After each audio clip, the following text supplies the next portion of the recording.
Hi, this is Stevie. Have you ever done a watercolor sketch of something and you feel like it's just missing something when you're done?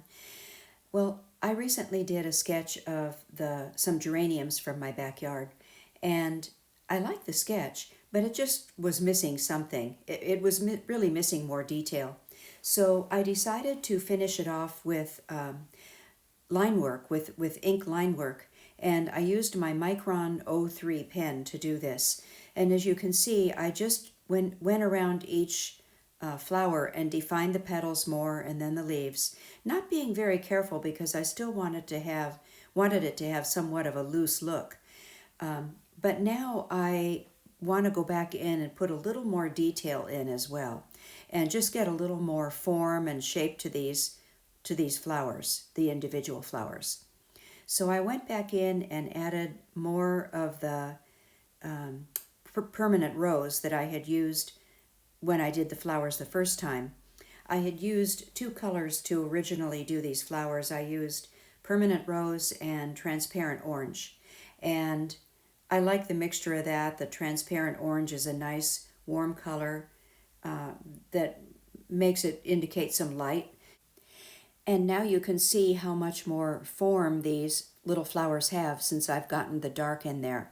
The one thing I did give up is when I did the first sketch, I liked the light and airy feeling of that sketch. And as I added more color, I lost a little bit of that. Even though I tried to keep the outer parts of the petals light, I still lost that original spontaneous feeling. So that's just a lesson learned.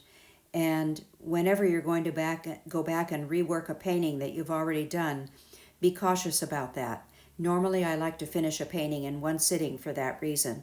I like the sketch, but I do wish I had had more of that original light in my finished painting.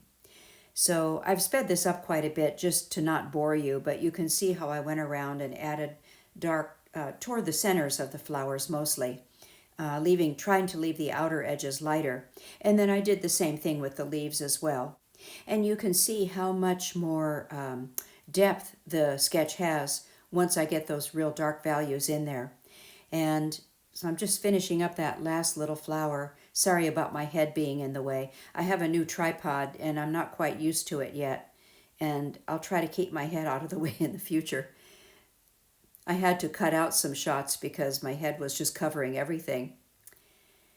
So that looks really dark, but I know that's going to lighten up as it dries, so I'm not too concerned about that at the moment.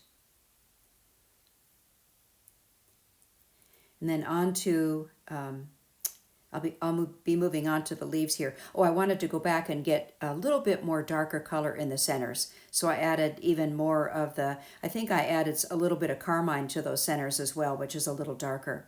Now onto the leaves, and I used a mix of sap green with French ultramarine to get the darker green color and get the shapes of the geranium leaves. There I'm trying to shape the leaf by the way that I put the little veins in the leaf. Geraniums have very distinct veins. And then you'll see an example of how I get that darker color up against the petals there. Now you can see it. It makes a big difference in calling out attention to those petals. So now I'm going to move on to my lettering. I had some space at the bottom of the page, and I just decided to put the word geraniums in there, again with my Micron 03 pen.